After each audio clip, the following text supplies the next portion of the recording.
Iniciamos la Semana Cultural 2025 con la siguiente conferencia. Bienvenidos a nuestro espacio virtual.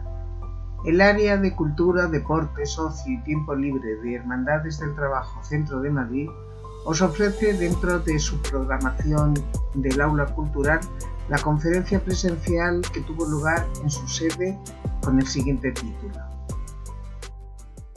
Narrativa hispanoamericana, el realismo mágico. La conferenciante, María Luisa Turel Guilleumas. El curso, en este caso conmigo, la literatura, con la narrativa hispanoamericana y el realismo mágico. En esta cita literaria de hoy podríamos decir buenas tardes, muchísimas cosas interesantes de la literatura hispanoamericana. De hecho, pues a la poesía ya le hemos dedicado aquí también atención, hace un par de temporadas, si no recuerdo mal, hicimos Pablo Neruda. Pero en esta ocasión vamos a adentrarnos en la narrativa. Y por descontado para ello hemos de tratar en profundidad la técnica narrativa, por excelencia, en la narrativa hispanoamericana, detonante de una nueva forma de narrar del siglo XX, el realismo mágico. Aunque, como veremos, esa forma de narrar no es exclusiva del siglo XX, ni tampoco la narrativa hispanoamericana tiene la exclusividad, aunque sí la maestría en utilizarla. Y es, efectivamente, el realismo mágico, que es una corriente literaria que a mediados del siglo XX rompe con la tradicional forma de narrar habitual y se caracteriza por la narración de hechos insólitos, fantásticos, irracionales en un contexto realista. El término fue acuñado en 1925 por el crítico de arte e historiador alemán Franz Roth en un libro suyo sobre la técnica post-expresionista. Definió la corriente literaria con el nombre de un movimiento pictórico ya existente que incorporaba aspectos mágicos a la realidad. También esta tendencia alcanzó a la forma de hacer cine, como por ejemplo la de Woody Allen en películas como La Rosa Púrpura del Cairo, en las que trata sus obsesiones a través del cine, consiguiendo que acaben siendo en cierto modo también las nuestras, ¿no? Ha sabido analizar esos personajes urbanos que tienen ya resueltas sus necesidades básicas y que la verdad es que no tienen problemas reales, sino que tienen mucho tiempo libre para pensar, además de una cultura sobre todo y una capacidad de reflexión admirables. Nadie como Woody Allen ha reflejado ese tipo de ciudadano en el que nos podemos ver reflejados, pues muchos de nosotros, quizá a modo de terapia, ¿no? También podemos ver la técnica del realismo mágico en películas como La canción del camino, de Pater Panchali, en India, en 1955, cuyo protagonista es un sacerdote seglar que, además de curandero, es un poeta soñador. Blow Up, sobre un cuento de Cortázar, dirigida por el italiano Antonioni en el 66, en la que un fotógrafo de moda toma unas fotos en un parque londinense y descubrirá, al revelarlas, pues, una forma irreconocible y sobre todo preocupante. El satiricón de Fellini, en 1969, en la que el director parodia pues, esa joya de la literatura clásica, así como la estructura social de la Roma clásica. O bien nuestro director cinematográfico Luis Buñuel, que dirigió en los años 60-70 películas como Viridiana, El ángel exterminador, El discreto encanto de la burguesía, en las que aparecen de forma magistral gran número de símbolos, escenas, matices que sugieren todo tipo de lecturas a una sociedad cuyo instinto es el de la supervivencia. También fueron llevadas al cine novelas como La casa de los espíritus, de Isabel Allende, y como Agua para chocolate, de Laura Esquivel, que luego comentaremos. Más adelante, el venezolano Arturo Uslar Pietri usó el término para referirse a una nueva tendencia en la literatura hispanoamericana en la que la realidad coexiste con la fantasía. Surgió entre 1930-40 y llegó a su auge en las décadas de los 60-70. En las novelas y cuentos, podemos decir mágico-realistas, el narrador presenta sobre todo hechos improbables, oníricos, que pertenecen al mundo de los sueños, y lógicos de forma natural, sin asombrarse por ellos ni darle al lector ninguna explicación como si pertenecieran a la mismísima realidad. En el realismo mágico van a confluir el psicoanálisis, el surrealismo europeo, que hace hincapié en los sueños, el inconsciente, el irracionalismo, así como la influencia de las culturas indígenas precolombinas, con su tradición riquísima de leyendas, de mitos, en los que se producen hechos siempre fantásticos. Este movimiento surge en un momento en el que sobre todo está imperando el realismo, el regionalismo, el indigenismo, la literatura de protesta, aunque en las obras de este realismo mágico aún perviven ciertas características de estas tendencias anteriores y como luego voy a analizar en los autores. Y es que algunos críticos agregarían a la lista formada por García Márquez, Miguel Ángel Asturias, Jorge Luis Borges, Juan Rulfo y por supuesto alguno más, Alejo Carpentier, quien usó el término real maravilloso en la introducción a su novela El reino de este mundo en el 49, para describir esta nueva estética. La discrepancia se debe a que a veces lo real maravilloso se usa como sinónimo de realismo mágico, y no es así. Hay varios críticos que afirman que estos dos términos no pueden utilizarse indistintamente, ya que no son iguales. Por ejemplo, a diferencia del lenguaje claro, preciso, del realismo mágico, Carpentier lo que hace es emplear un estilo, podemos decir, muy barroco, lleno de adornos, de artificios, que lo que hace es dificultarnos mucho la comprensión. Un claro ejemplo de realismo mágico sería este tomado de Gabriel García Márquez en 100 años de soledad, que se considera la obra cumbre para entender esta nueva tendencia narrativa en la que abundan episodios como el que sigue. Fernanda quiso doblar en el jardín sus sábanas de bramante y pidió ayuda a las mujeres de la casa. Apenas habían empezado cuando Amaranta advirtió que Remedios, la bella, estaba transparentada por una palidez intensa. ¿Te sientes mal?, le preguntó. Remedios, la bella, que tenía agarrada la sábana por el otro extremo, hizo una sonrisa de lástima. Al contrario, dijo, nunca me he sentido mejor. Acabó de decirlo cuando Fernanda sintió que un delicado viento de luz le arrancó las sábanas de las manos y las desplegó en toda su amplitud. Amaranta sintió un temblor misterioso en los encajes de sus faldas y trató de agarrarse de la sábana para no caer. En el instante en que Remedios, la bella, empezaba a elevarse, Úrsula, casi ciega ya, fue la única que tuvo serenidad para identificar la naturaleza de aquel viento irreparable y dejó las sábanas a merced de la luz, viendo a Remedios, la bella, que le decía adiós con la mano, entre el deslumbrante aleteo de las sábanas que subían con ella, que abandonaban con ella el aire de los escarabajos y las dalias y pasaban con ella a través del aire donde terminaban las 4 de la tarde y se perdieron con ella para siempre en los altos aires donde no podían alcanzarla ni los más altos pájaros de la memoria. Los forasteros, por supuesto, pensaron que Remedios, la bella, había sucumbido por fin a su irrevocable destino de abeja reina y que su familia trataba de salvar la honra con la patraña de la levitación. Fernanda, mordida por la envidia, terminó por aceptar el prodigio y durante mucho tiempo siguió rogando a Dios que le devolviera las sábanas.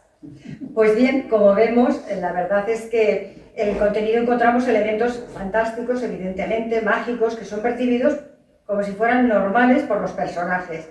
Por otra parte, notamos la presencia de lo sensorial como parte de la percepción de la realidad. Pero a quien nadie nombra ni aparece en ninguna lista como madre del realismo mágico es a Elena Garro, la mujer de Octavio Paz. El periodista Javier Brandoli publicó en 2016 en México un interesantísimo artículo sobre esta desconocida mujer que afirmaba: cuando la mujer escribe, muere. Es una sentencia de muerte. Esta frase, explica Brandoli, es de una escritora devorada por todos, por ella misma, por la sombra de su exmarido, el escritor Octavio Paz, por las ideologías que siempre le pillaron en el medio, por buscarse enemigos señalando con el dedo.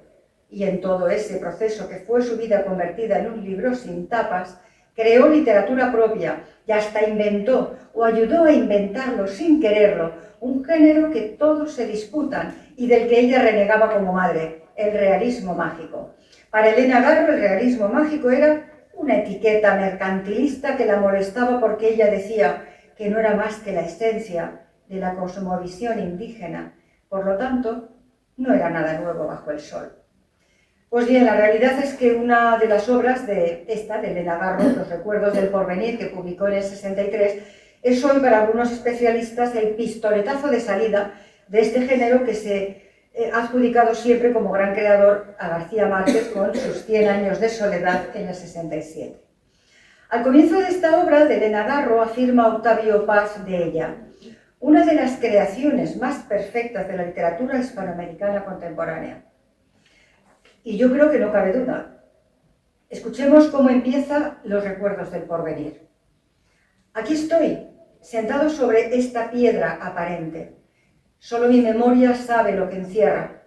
La veo y me recuerdo, y como el agua va al agua, así yo, melancólico, vengo a encontrarme con su imagen cubierta por el polvo, rodeada por las hierbas, encerrada en sí misma y condenada a la memoria y a su variado espejo.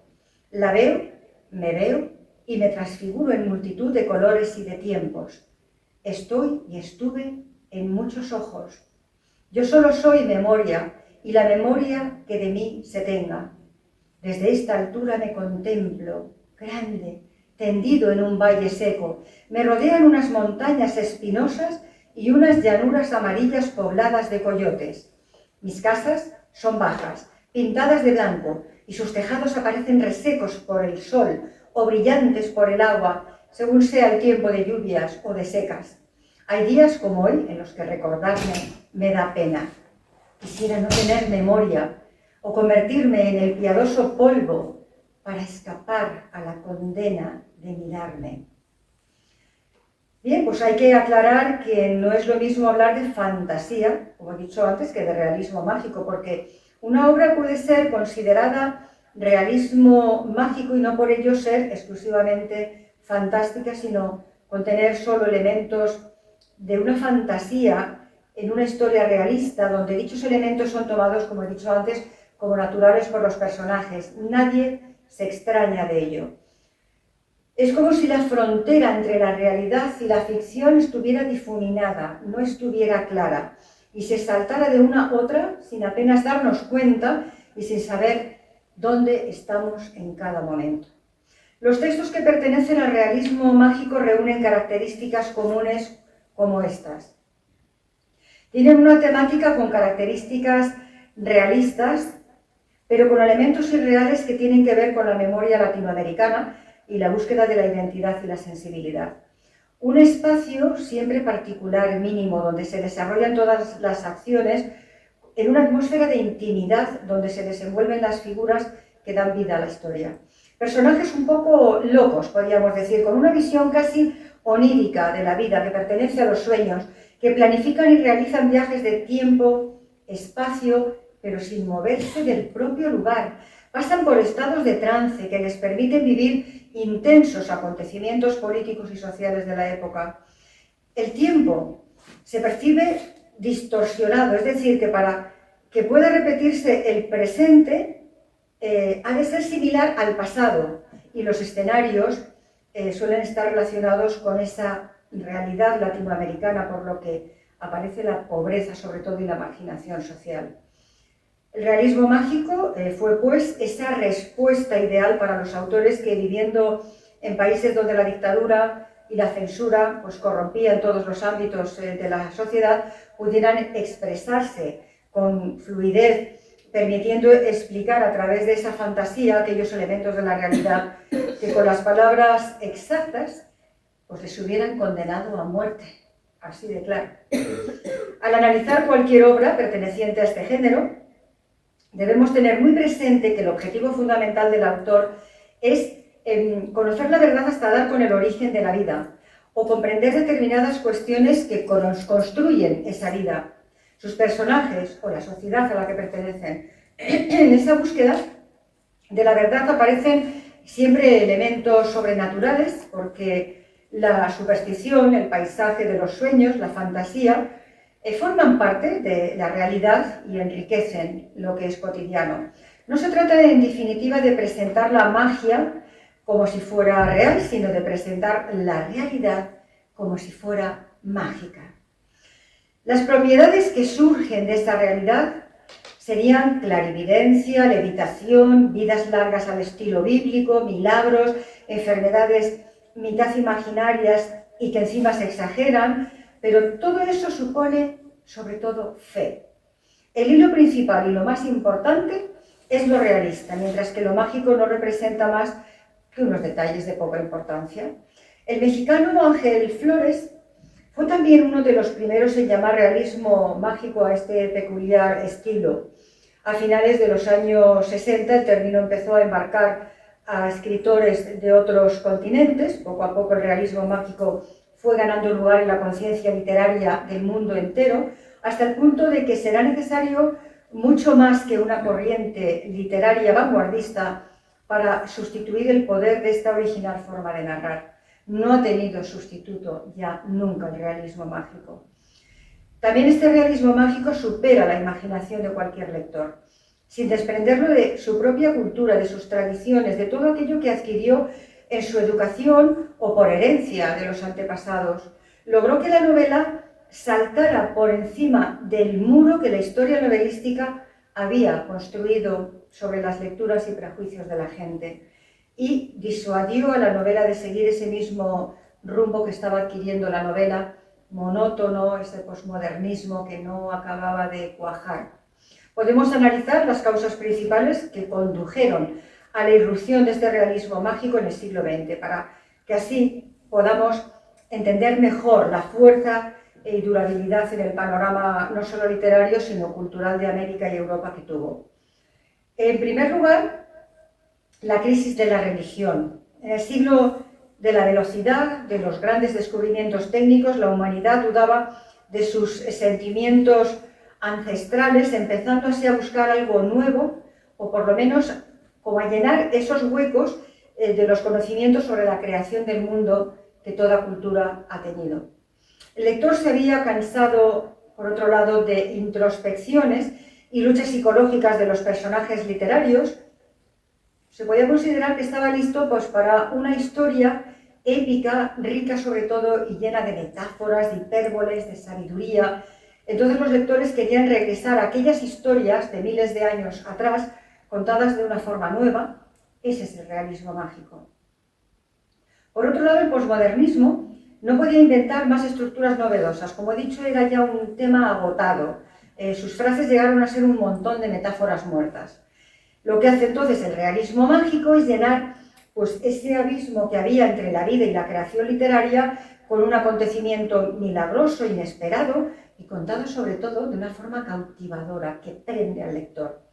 El realismo mágico usa también las más hondas raíces de la subconsciencia humana, apelando a sus emociones y que la religión había perdido. También en el realismo mágico da la impresión de que incluso el escritor queda sorprendido por el final de las historias, cómo se desenlaza la historia, descubriendo así pues, la felicidad de las cosas simples. El lector pedía algo distinto, dado que la realidad que le circundaba era difícil de soportar, como hemos visto, esa pobreza, esa marginación. Entonces el único modo de afrontar la muerte pues, era burlándose de ella, aumentando la necesidad de leer hazañas extraordinarias de personajes ordinarios, o bien al revés, sobre personajes heroicos dentro de la vida habitual. Era como si el lector necesitara un milagro en su vida para reforzar esa vida. Y por último, el realismo mágico utiliza un lenguaje que no tiene fronteras y se lo debe todo a la infinidad del tiempo que describe, a esos espacios aislados que solamente marcan metáforas y repeticiones. Por consiguiente, si tratamos de seguir el rastro de este realismo mágico, Podemos mencionar influencias de muchas corrientes anteriores. Como todo movimiento literario y cultural, siempre acaba bebiendo de movimientos y culturas anteriores, renovando siempre, pero bebiendo de lo anterior. Nunca se descalifica lo que viene de atrás. Podemos mencionar influencias como, por ejemplo, del barroco, la literatura picaresca, el gótico, la fábula, la tragedia, los mitos, las leyendas, las supersticiones de las tierras nativas, las alegorías, el realismo social, la parábola, incluso el posmodernismo, con el que quería acabar. La corriente que nos ocupa ha tomado del movimiento realista sobre todo la transparencia del lenguaje, la objetividad de las convenciones del siglo XX. Por otro lado, el mito ayuda al realismo mágico a lograr ese matiz de ritual, que por ser tan antiguo, pues nos parece hasta exótico. El barroco estuvo basado en la teatralidad y la ostentación, pero también en esos contrastes y antítesis existenciales. Un rasgo principal fue la oscilación entre la percepción entre la realidad y la irrealidad. Recordemos el Quijote, que nunca sabemos si estamos con Sancho o con Don Quijote en la realidad o en la fantasía, aquí lo vimos el año pasado. El hilo literario se esfuerza en destacar detalles feos, exagerados, extravagantes, ridículos, chocantes, o también muchas veces conmovedores, y que están entretejidos no solo para abrumar al lector, sino para embelesarlo. Todo esto lo podemos encontrar en esta escritura mágico-realista, como esas metáforas afiladas, vivas, ingenuas, irónicas. Al mismo tiempo, algunos personajes de este realismo mágico tienen rasgos de nuestro pícaro, de la picaresca, que es astuto, hábil, malicioso, travieso, descarado. El pícaro cambia varias veces de trabajo y de amo, viviendo esa vida tramposa la que sería capaz de engañar a todos para sobrevivir, lo sabemos, ¿no? Como vemos en el Lazarillo. Pero a su vida le falta esa aspiración de un verdadero héroe, porque él lo podemos encarnar en un antihéroe. Por tanto, el héroe del realismo mágico muy a menudo lucha por la vida de la misma manera que el pícaro. Con esa ambivalencia de héroe-antihéroe, es un personaje que se vuelve, pues quizá cíclicamente, vagabundo. Esta técnica asombró al principio a los lectores, pero poco después se necesitó algo más enriquecedor, algo que diera más satisfacción a su espíritu, a sus sentidos, algo que apelara a esos valores morales y que creara otros, dado que un individuo pues, puede vivir sin fe, pero un grupo de gente siempre necesitará pilares morales que les permita confiar en ellos y que guíen sus relaciones humanas. Cuando el posmodernismo pasa de moda es cuando emerge este realismo mágico, como he dicho antes, que los autores como que redescubren los medios del gótico, con monstruos, seres estrafalarios, violencia, insólitas armas. Lo usaron todo para burlarse de ello, de todo ello, ¿no? Fingiendo al mismo tiempo que lo tomaban en serio. O sea, es muy curioso esto. Los monstruos se volvieron repentinamente esos héroes fabulosos que podían parar el tiempo cuando querían o podían hacerlo girar a su antojo. También la fábula dejó su huella, ya que las historias tienen una moral a veces declarada desde el principio, para enfocarla mejor. Trata de individualizar el fracaso moral de alguna clase social a veces, a la que ataca frontalmente, de una nación entera también, porque eso es lo que están pretendiendo, aunque no se note, por eso se intenta burlar esa censura para que no acabar mal el autor, pero es un país siempre imaginario que construye su historia. Por eso el escritor emplea el recurso de expresar la historia de una familia para la historia de un país entero. Sin embargo, en todos los autores del realismo mágico la referencia cultural siempre va a estar mezclada con hechos grotescos, en líneas surrealistas, a veces escenas de pesadilla con influencia gótica. Vamos a escuchar este ejemplo de El otoño del patriarca, de Gabriel García Márquez, que dice así. Eran las 12 menos 5, pero el general Rodrigo de Aguilar no llegaba. Hasta un calor de caldera de barco perfumado de flores. Olía a gladiolos y tulipanes. Olía a rosas vivas en la sala cerrada. Alguien abrió una ventana. Respiramos y se oyeron los ruidos viscerales de las máquinas de los relojes en el silencio de un abismo final. Terminaron de sonar las 12. Se abrieron las cortinas y entró el egregio general Rodrigo de Aguilar en bandeja de coliflores y laureles, con guarnición, macerado al horno, aderezado con el uniforme de 5 almendras de oro de solemnes ocasiones y las presillas del valor sin límites en la manga del medio brazo, 14 libras de medallas en el pecho y una ramita de perejil en la boca, listo para ser servido en banquete ante la petrificación de horror de los invitados que presenciamos, sin respirar la exquisita ceremonia del descuartizamiento y del reparto. Y cuando hubo en cada plato una ración igual del ministro de la Defensa, con relleno de piñones y hierbas de olor, él dio la orden de empezar. Buen provecho, señores. Esto que parece efectivamente tremendo, pues es que está basado, ¿no?, en este descoloque diciendo, perdón, ¿qué está pasando ahí, no? El realismo mágico aprovecha estas cosas que son grotescas, ¿no?, pues para subrayar la parte, podemos decir, socarrona del carácter humano. A este estilo no pueden faltarle esos rasgos oscuros del ser humano, porque en efecto el realismo mágico también es sátira. Lo gótico del realismo mágico siempre es trágico, ya que es un intento, pues, de burlarse de la muerte, del destino, tratando siempre satíricamente a la vez de vencerlos. Los elementos de la tragedia son muy poderosos, porque son semejantes a las estructuras de las tragedias antiguas. Un crimen está seguido por otros, por venganza. Hay un coro para comentar los principales acontecimientos de la obra. El escritor usa la ironía, siempre, para resaltar la importancia de la muerte. Los héroes siempre son caracterizados por sus hazañas. El fin es casi siempre catastrófico. La historia es sometida al destino. Desde el primer momento de su aparición en la obra, los personajes emprenden su viaje a tropezones, sea hacia el cielo, sea hacia el infierno, y no hay otra alternativa. Sin embargo, es eminentemente catártico. ¿Por qué? Porque ninguna de las atrocidades y crímenes es despreciable. Todo es presentado como para provocar en el lector una reacción estética a una solución literaria. Lo implica, consigue que sea su cómplice y que a veces hasta apruebe todo lo que está contando. El lector se da cuenta de que los personajes monstruosos representan solo como una única alternativa literaria y no los juzgan desde el punto de vista moral. No hace falta, como pasaría en la vida real. Es curioso, pero es así. El escritor utiliza también una distribución desigual de la tensión narrativa. Generalmente describe acontecimientos grotescos, esas escenas conmovedoras en un tono monótono a veces dan la impresión de que todo es importante para la historia, para ese final.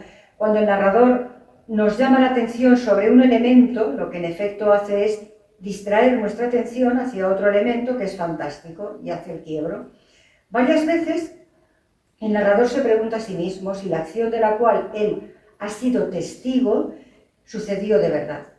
Es como si se tratara de una duda prestada de la realidad.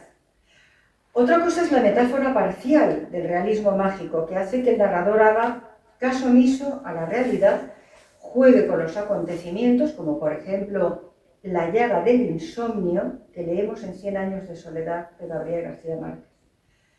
La técnica del montaje consiste en que, aunque el nombre y la descripción de un país no puedan resultar familiares, no encontramos anacronismos que nos parezcan raros, que nos descoloquen en anomalías de ningún tipo. El país puede tener rasgos prestados de periodos distintos, incluso de otros países. Hay mezclas, el país descrito puede ser imaginado, pero con un nombre de la realidad. Por eso, los datos que nos cuentan no son fiables, porque nunca sabemos si se desprenden de la realidad o de la imaginación del autor, pero él mismo está haciendo conexiones entre la realidad y la ficción. Las palabras destino o sino son raramente pronunciadas. El lector tarda mucho en comprender el poderoso papel que ese destino desempeña en la novela. Nada más identificar el hilo del destino, el lector empieza a sospechar una segunda, luego una tercera solución o promesa de lo que va a suceder a continuación, pero nada de eso ocurre por esa rigidez de la narración del destino. Encontramos enfermedades inauditas, aparecen, desaparecen inauditas, o sea, repentinamente, sin una lógica ninguna. En 100 años de soledad, como he dicho, sufren de la llaga del olvido. No es ninguna enfermedad, pero hay una metáfora preciosa en esa enfermedad, ¿no?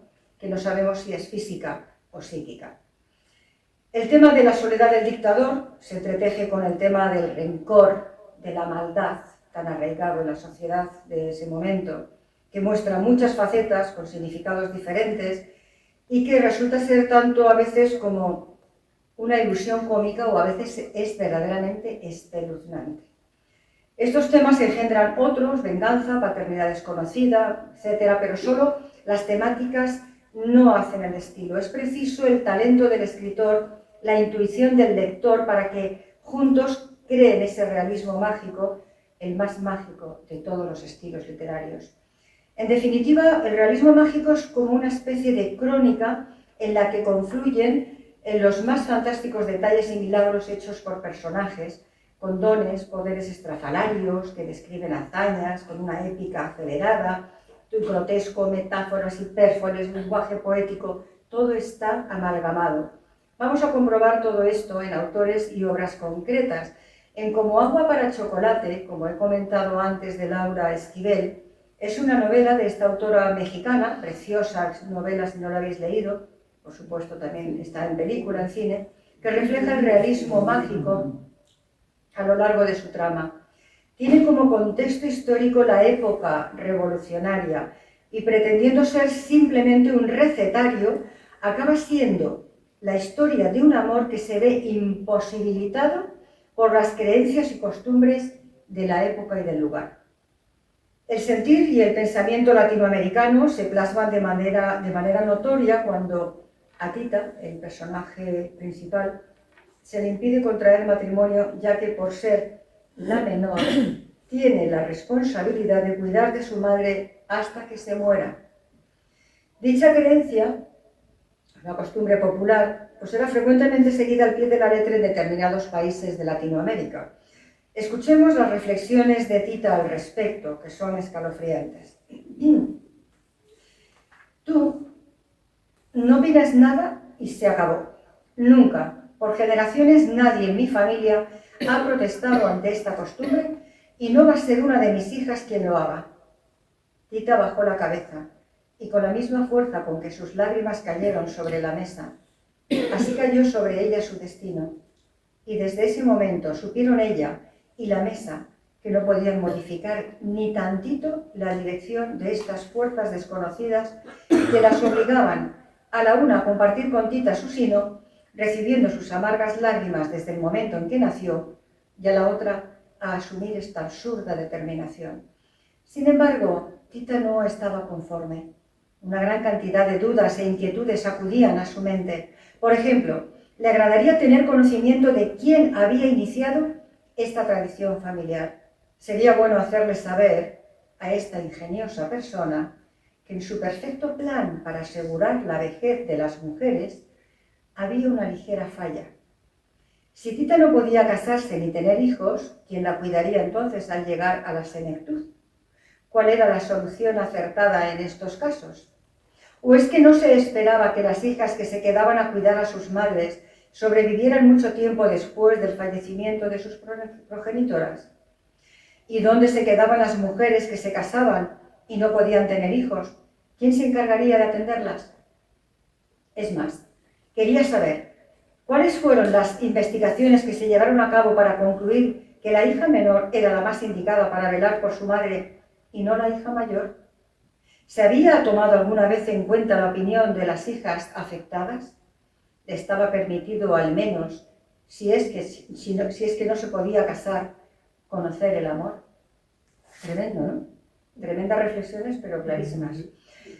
En las obras más representativas de este realismo mágico es también frecuente encontrar a esa especie de persona, podemos decir sabia, que aconseja a los personajes sobre qué hacer o cómo hacer algo, ¿no? Y en esta novela notamos claramente que esto en el personaje de Nacha, que después de muerta visitaba a Tita para aconsejarla sobre sus acciones e incluso sobre las recetas que debía preparar, en las que comprobamos rasgos muy claros de esta técnica narrativa que hoy nos ocupa.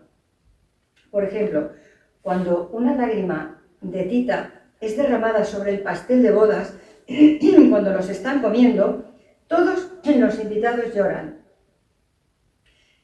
Es muy curioso esto y muy bonito. Escuchemos con qué delicadeza se nos narra este hecho. Cuando terminó, se le ocurrió darle un dedazo al fondant, para ver si las lágrimas de Tita no habían alterado el sabor. Y no, aparentemente no alteraron el sabor, pero sin saber por qué, a Nacha le entró de golpe una gran nostalgia. Recordó uno a uno todos los banquetes de boda que había preparado para la familia de la Garza, con la ilusión de que el próximo fuera el suyo. A sus 85 años no valía la pena llorar, ni lamentarse de que nunca hubieran llegado ni el esperado banquete, ni la esperada boda, a pesar de que el novio sí llegó. Vaya que había llegado, solo que la mamá de mamá Elena se había encargado de ahuyentarlo. Desde entonces se había conformado con gozar de las bodas ajenas, y así lo hizo por muchos años.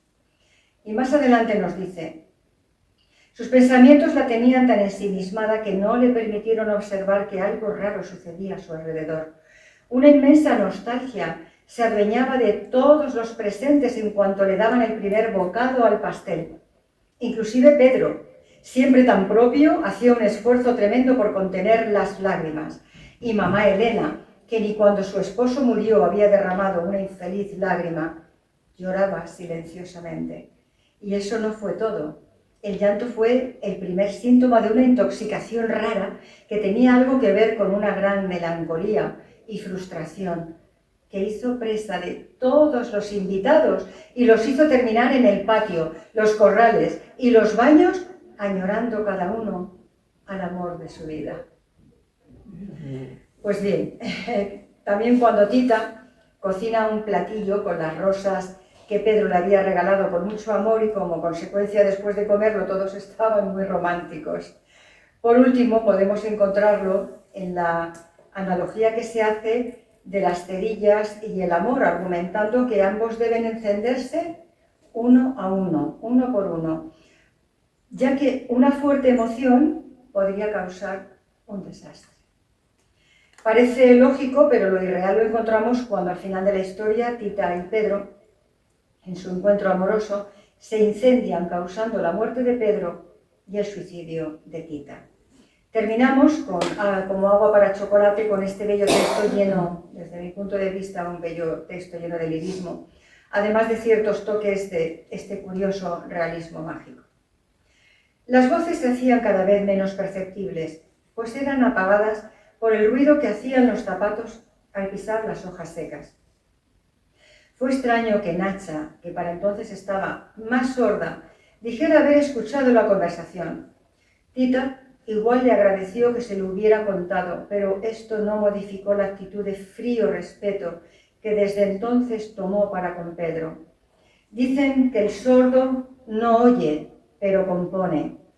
Tal vez Nacha solo escuchó las palabras que todos callaron. Esa noche fue imposible que Tita conciliara el sueño. No sabía explicar lo que sentía. Lástima que en aquella época no se hubieran descubierto los hoyos negros en el espacio, porque entonces le hubiera sido muy fácil comprender que sentía un hoyo negro en medio del pecho por donde se le colaba un frío infinito. Bien, pues tremendo esto, ¿no? Seguimos ahora con algunos de los autores, muy brevemente. Gabriel García Márquez, Gabo para sus amigos, colombiano. Se le consideró el máximo representante de este género, como he dicho antes, y como escritor, guionista de cine y televisión, narrador, fue efectivamente muy buen escritor. También ejerció como periodista. Su primera novela fue La hojarasca, luego vinieron El coronel no tiene quien le escriba, 100 años de soledad, Cuando era feliz e indocumentado y Crónica de una muerte anunciada, premio Nobel en el 82. Su novela más famosa, 100 años de soledad, nos relata la historia de ese pueblo aislado, Macondo, y de la familia que lo fundó, los Buendía. El curso de la novela se centra en los puntos decisivos de las vidas de esta familia: nacimientos, muertes, casamientos, relaciones amorosas. García Márquez introduce al mundo esta historia, podemos decir, deleitosamente cómica, pero también a la vez trágica, en esa dualidad que estamos viendo en este género, para demostrar la pura y dura naturaleza de la humanidad, que al final no sabemos si estamos riendo o llorando. Mezcla lo cómico, lo trágico, la muerte, la vida, la paz, la guerra, el pasado, el futuro, lo histórico, lo mágico. Esta novela es el realismo mágico en una de sus formas más puras y brillantes. Pero no podemos dejar de detenernos en Crónica de una muerte anunciada. En esta novela podemos ver el realismo mágico pues, en muchos aspectos. El tema de la muerte está presente como una constante, aunque en esta obra el muerto ni resucita ni se vuelve fantasma. La gente del pueblo lo revive en la memoria. El asesinato se plantea desde muchos puntos de vista, múltiples personajes y recuerdos ocurridos hace ya más de 20 años. También el manejo del tiempo parece más o menos intrascendente. El presente, el pasado y la simultaneidad de hechos hacen que esas casi 24 horas de letargo recobren vida, olor, tacto, entran por los sentidos y poco a poco nos va acercando nuevamente al presente a través de esas cartas sin abrir, en silencio, y a la enervante espera de cabos sueltos que quedaron sin resolver. Si no lo habéis leído, os lo recomiendo. Sus descripciones son absolutamente detalladas, casi hasta el punto de sentir la irregularidad de los adoquines de la plaza, el frío de las rejas, el claroscuro del zaguán donde casi con nuestros propios ojos vimos caer a causa de una herida mortal a Santiago Nazar. Nos hace sentir el olor del río, el aliento de la noche, esa noche anterior que estuvo escondido detrás del pachuli, nos hace sentir el recorrido de esas miradas incrédulas, expectantes, impávidas, atónitas. Nos convertimos en cómplices sin querer, culpables, inocentes, no importa, pero nos involucra a pesar de que no conocemos ni las causas ni las razones, pero tampoco nos importa. Los hechos son aparentemente reales, posibles, creíbles, sin embargo se muestran exagerados siempre, casi desgarradores al más puro estilo surrealista.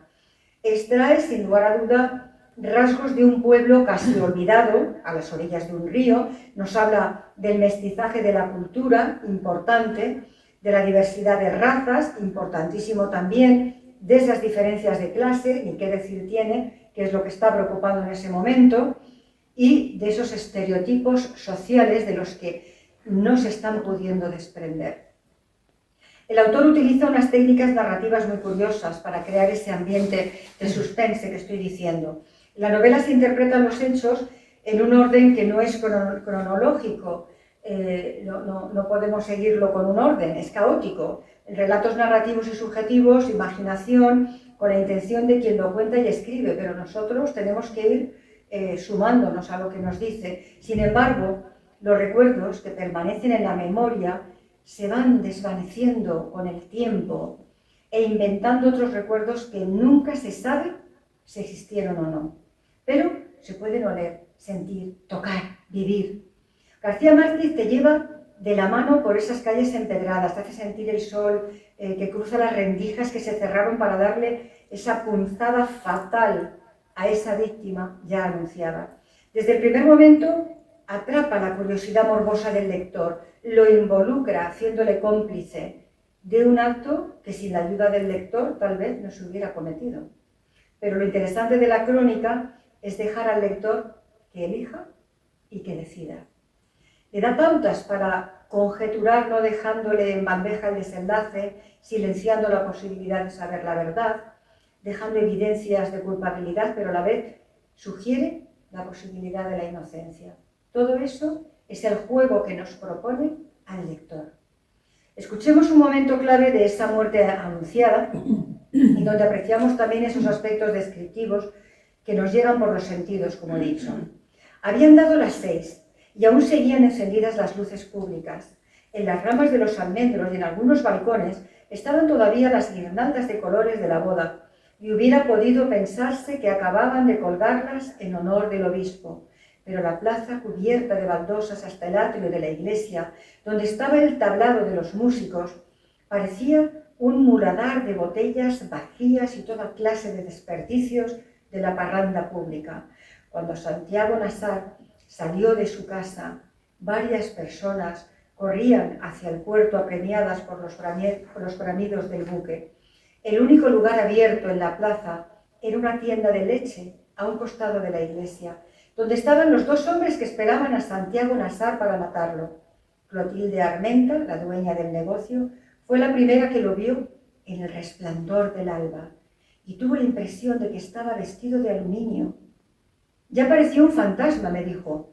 Los hombres que lo iban a matar se habían dormido en los asientos, apretando en el regazo los cuchillos envueltos en periódicos, y Clotilde Armenta reprimió el aliento para no despertarlos. Bien, pues pasamos a Mario Vargas Llosa, peruano, que fue descubriendo su vocación de escritor a lo largo de su carrera como periodista. Fue galardonado por multitud de premios literarios, entre otros el premio Cervantes en el 94 y el Nobel en el 2010. En su novela Conversaciones en la Catedral, nos cuenta una historia llena de pesimismo que se desenvuelve en un bar llamado La Catedral, en el cual dos individuos comienzan a entablar conversaciones acerca del régimen militar, sobre sus vidas, la política. Vamos a escuchar una breve muestra de los decepcionantes comentarios sobre la situación de Perú en ese momento. En el Perú estamos en la edad de piedra, mi amigo. Una sonrisa agridulce despierta la cara del calvo. Mire, ¿en qué condiciones se trabaja? Dígame si hay derecho. El costal está quieto. Los hombres lo apalean un rato más. Tiran al suelo los garrotes, se secan las caras, se frotan las manos. Antes se los mataba como Dios manda, ahora no alcanza la plata, se queja el calvo. Escríbase un articulito, amigo periodista. ¿Y sabe usted lo que se gana aquí? Dice Pancras, accionando, se vuelve hacia el otro. Cuéntaselo tú. El señor es periodista. Que proteste en su periódico. En su obra La tía Julia y el escribidor, desarrolla en Lima, Perú, durante los años 50 la pasión amorosa entre la tía Julia y el joven aprendiz de novelista. Se trata de un periodo fundamental en la vida del autor, quien vive con sus abuelos, trabaja en la radio y empieza a orientarse en el campo de la literatura. La boliviana Julia Urquidi, que fue la primera esposa del escritor peruano, que falleció por una complicación respiratoria, parece que inspiró este libro.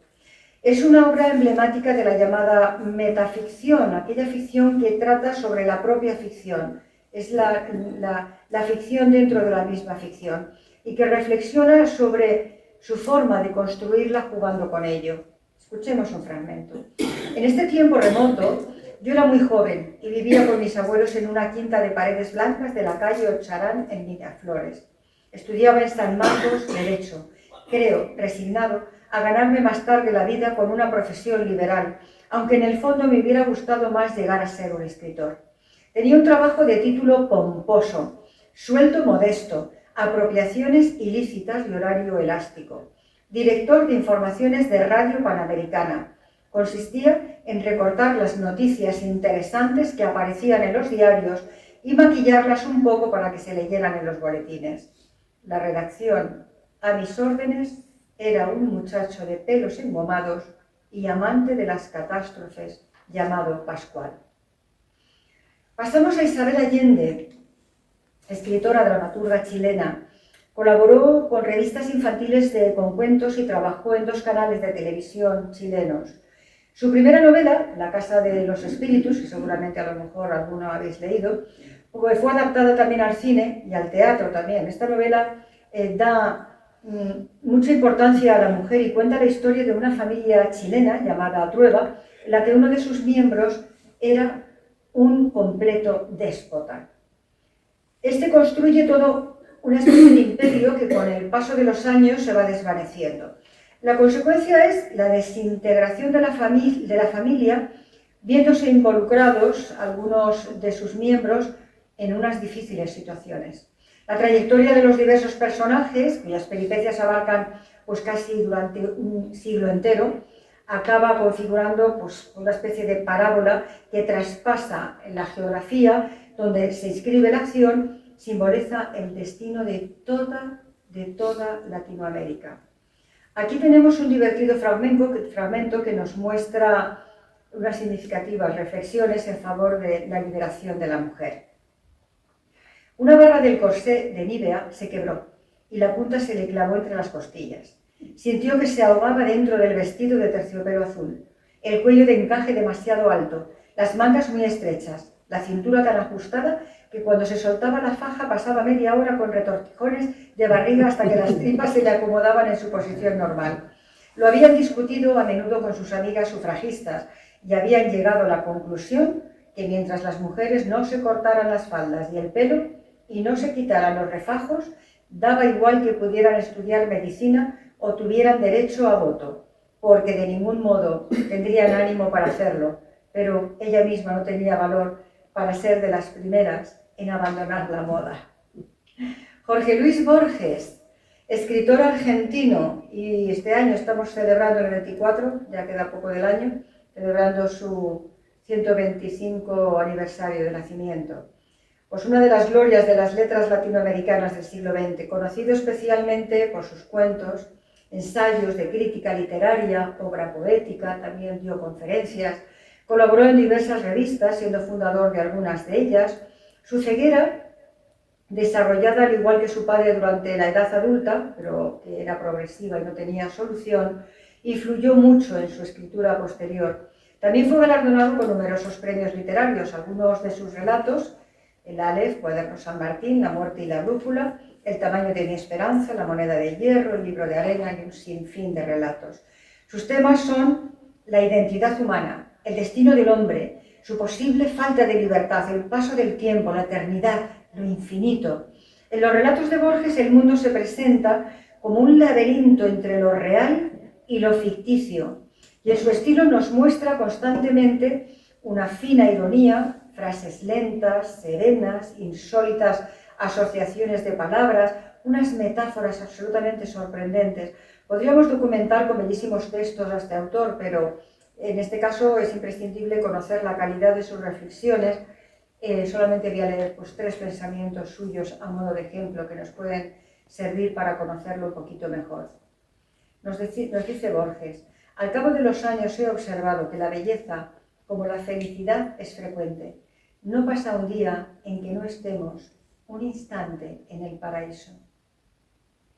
Somos nuestra memoria, somos ese quimérico museo de formas inconstantes, ese montón de espejos rotos. Uno está enamorado cuando se da cuenta de que otra persona es única. Pues bien, Julio Cortázar, que fue un escritor precoz, a los 9 o 10 años ya había escrito una pequeña novela, afortunadamente perdida, según él mismo dice, e incluso antes algunos cuentos y sonetos, ¿no? Dada la calidad de sus escritos, su familia, incluida su madre, dudó de la veracidad de su autoría, lo que generó un gran pesar, una gran tristeza, ¿no? En Cortázar, quien compartió ese recuerdo en muchas de sus entrevistas. En el cuento Las manos que crecen, Plack le ruega al doctor September que le opere ya las manos, es decir, que se las ampute porque le han crecido desmesuradamente y no puede dejar de sufrir. En este fragmento vemos a Plack entregado. Lloraba y las lágrimas le caían impunemente por la cara y goteaban hasta perderse en las grandes arrugas de las palmas de sus manos, que descansaban boca arriba en el suelo, con el dorso en las baldosas heladas. El doctor September estaba ahora rodeado de un diligente cuerpo de enfermeras, a cual más linda. Entre todas sentaron a Plack en un taburete y le pusieron las manos sobre una mesa de mármol. Hervían fuegos, olores fuertes se confundían en el aire. Relumbrar de aceros, de órdenes, el doctor September, enfundado en 7 metros de género blanco, y lo único vivo que había en él eran sus ojos. Plack empezó a pensar en el momento terrible de la vuelta a la vida después de la anestesia. Pues bien, otro género destacado del realismo, otro autor destacado del realismo mágico es Miguel Ángel Asturias. Natural de Guatemala, pasó gran parte de su vida en París, premio Nobel también en el 67 por su obra Hombres de Maíz. Tema principal de su literatura, la libertad, la lucha, la dignidad del hombre ante esa amenaza constante de las fuerzas del mal. Se caracteriza por continuos experimentos lingüísticos, es verdad, y un cierto barroquismo que toma de esas vanguardias europeas y hasta pudo ser considerado el Quevedo del siglo XX. No es fácil de leer Miguel Ángel Asturias. Se inicia con la novela Leyendas de Guatemala, una colección de cuentos que tratan de presentar ese mundo civilizado, la dignidad cultural del mundo indígena. Continúa con El señor presidente, inicia una larga tradición novelística hispanoamericana con la novela del dictador, esos ecos surrealistas denunciando la dictadura, y muestra aspectos del realismo mágico en las descripciones, sobre todo, y en el tratamiento del paisaje. Tenemos a Alejo Carpentier, hijo de padre francés y de madre rusa. En este autor confluyen todas las tendencias, criollismo, novela social, mito, revolución, todo, para acabar adoptando ese realismo mágico, o como él lo llamó, lo real maravilloso, y que muchos críticos pues diferencian claramente, como he dicho antes, estos dos estilos, y él se empeñó en asimilar. Para Carpentier, lo nuevo estaba en América, cuya realidad es de por sí maravillosa, decía él, y ese tema recurrente del autor, que es el tiempo, le obsesionaba el problema de la superación entre presente, pasado y futuro, y la crítica considera su obra más lograda Los pasos perdidos. Escuchemos esta sugerente descripción en la que empieza el relato de esta manera. Hacía 4 años y 7 meses que no había vuelto a ver la casa de columnas blancas, con su frontón de ceñudas molduras que le daban una severidad de palacio de justicia, y ahora, ante muebles y trastos colocados en su lugar invariable, tenía la casi penosa sensación de que el tiempo se hubiera revertido. Cerca del farol, la cortina de color vino, donde trepaba el rosal, la jaula vacía. Más allá, estaban los olmos que yo había ayudado a plantar en los días del entusiasmo primero, cuando todos colaborábamos en la obra común. Junto al tronco escamado, el banco de piedra que hice sonar a madera de un taconazo. Detrás, el camino del río, con sus magnolias enanas, y la verja enrevesada en garabatos, al estilo de la Nueva Orleans. El mexicano Juan Rulfo, auténtico renovador de la narrativa mexicana, logró eso con 2 obras solamente. El Llano en llamas, una muestra de violenta y mísera existencia del mundo rural mexicano, y su gran novela, Pedro Páramo, en la que utilizó innovaciones técnicas que ha servido como modelo en literaturas posteriores, ¿no? Con el desorden cronológico, que la verdad es que es un poquito complicado de seguir, esos cambios de vista, del punto de vista que son alternados, ¿no? Y entonces nos puede descolocar también bastante. Trabaja el monólogo interior muy bien, que vamos a comprobar en este texto. Todavía antes me había dicho, no vayas a pedirle nada, exígele lo nuestro, lo que estuvo obligado a darme y nunca me dio. El olvido en que nos tuvo, hijo mío, cóbraselo caro. Así lo haré, madre. Pero no pensé cumplir mi promesa, hasta que ahora pronto comencé a llenarme de sueños, a darle vuelo a las ilusiones, y de este modo se me fue formando un mundo alrededor de la esperanza, que era aquel señor llamado Pedro Páramo, el marido de mi madre. Por eso vine a Comala. Era ese tiempo de la canícula, cuando el aire de agosto sopla caliente, envenenado por el olor podrido de las saponarias. Y Carlos Fuentes, narrador ensayista mexicano que se sitúa en ese llamado boom de la literatura hispanoamericana, es otro de los representantes del realismo mágico. Su obra más representativa, La muerte de Artemio Cruz. Y para terminar, no puedo resistir a que compartamos juntos algunas reflexiones de los autores de hoy y que nos dan pues, ciertas pistas, ¿no? Solo para entender mejor la literatura, sino también para quizá entendernos mejor a nosotros mismos. De Isabel Allende: memoria selectiva para recordar lo bueno, prudencia lógica para no arruinar el presente y optimismo desafiante para encarar el futuro. De Miguel Ángel Asturias: toda obra, cualquiera que sea, literaria, política, científica, debe estar respaldada por una conducta. Y otra frase: Oigo pegando mis oídos al mapa. Vivo de tu suelo que llevo aquí, aquí en las manos, y oyendo repicar todas tus campanas, parpadear todas tus estrellas. De Mario Vargas Llosa. Toda novela es un testimonio cifrado, constituye una representación del mundo, pero de un mundo al que el novelista ha añadido alguna cosa, su resentimiento, su nostalgia, su crítica.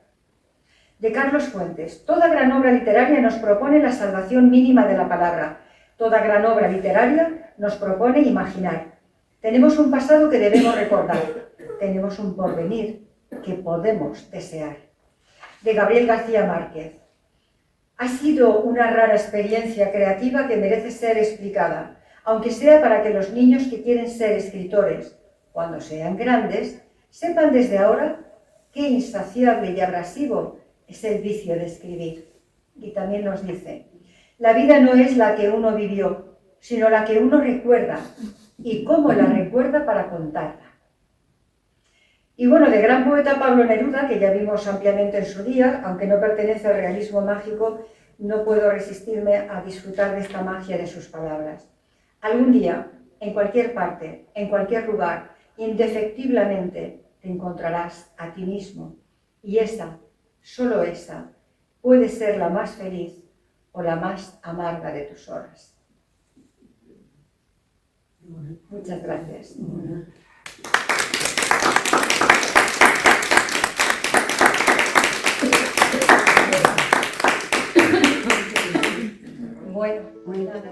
Hermandades del Trabajo vio la luz un 16 de julio de 1947 gracias al esfuerzo y tenacidad de un sacerdote llamado Abundio García Román, que luchó toda su vida por la defensa de los trabajadores y sus familias. Nacido en Jaraicejo, Cáceres, el 14 de diciembre de 1906, en el seno de una familia de agricultores, fue el menor de los 3 hermanos. La familia se trasladó a Madrid y tras realizar diversos estudios ingresó en el Seminario Conciliar en 1918, siendo ordenado sacerdote el 14 de junio de 1930. Falleció el 30 de noviembre de 1989 a la edad de 82 años y sus restos reposan en el presbiterio de la Capilla de Hermandades del Trabajo, sito en Raimundo Lulio número 6, de Madrid. En la actualidad se encuentra en proceso de canonización.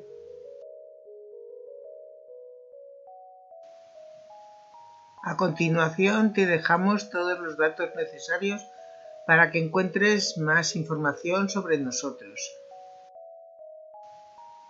Lo puedes hacer a través de las redes sociales o consultando nuestra página web o poniéndote en contacto con nosotros por teléfono y también, como no, visitándonos en nuestra sede. Estaremos encantados de atenderte.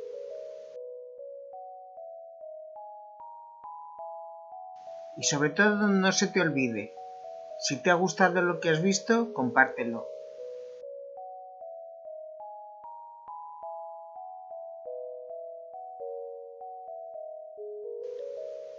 Muchas gracias por acompañarnos.